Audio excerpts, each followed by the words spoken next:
First of all, I'd like to say how amazing it is to see so many compassionate people gathered here today to march for World Day for Animals in Laboratories and to protest and highlight the tragic plight of animals who suffer and die every day inside these hellholes on this internationally recognised event.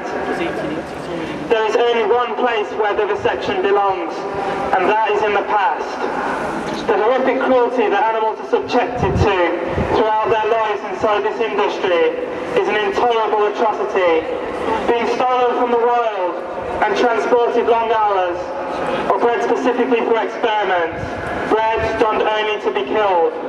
All of these animals face confinement, often amongst dirty conditions in barren cages.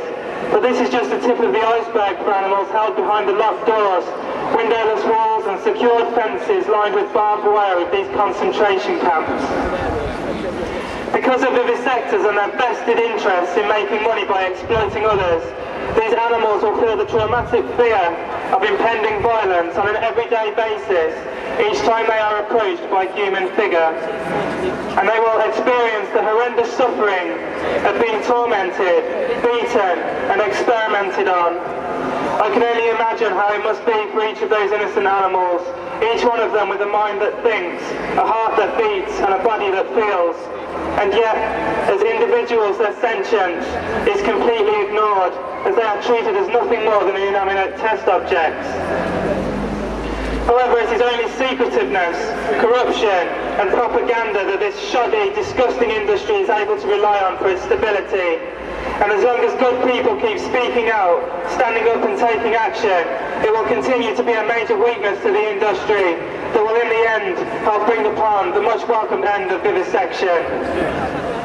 Because contrary to what vivisectors want people to believe, animals are not treated with care and are not only used when there is no other alternative.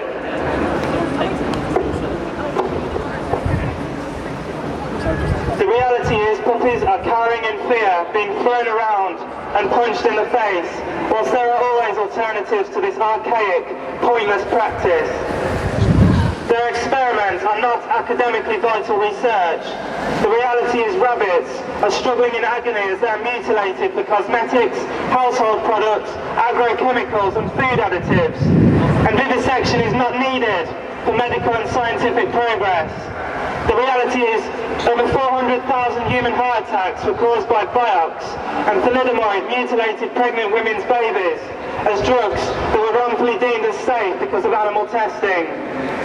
There are countless examples, each bearing the sheer truth that vivisection is barbaric, unreliable and dangerous. This information is spreading, and slowly but surely people are realising, and that is thanks to the brilliant work of the anti-vivisection movement. And through our determination to bring about change for animals, for each of them, we are their hope.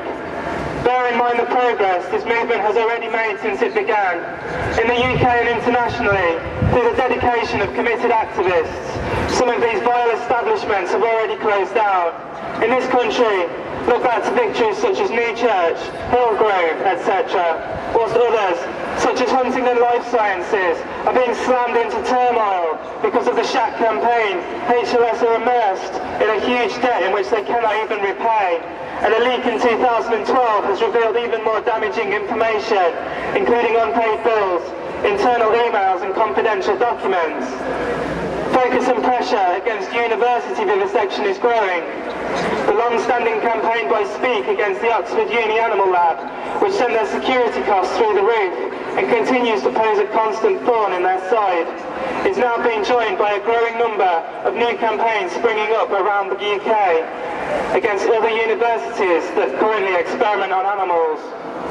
Animal transport for vivisection is declining as numerous airlines and ferry companies are also pulling out.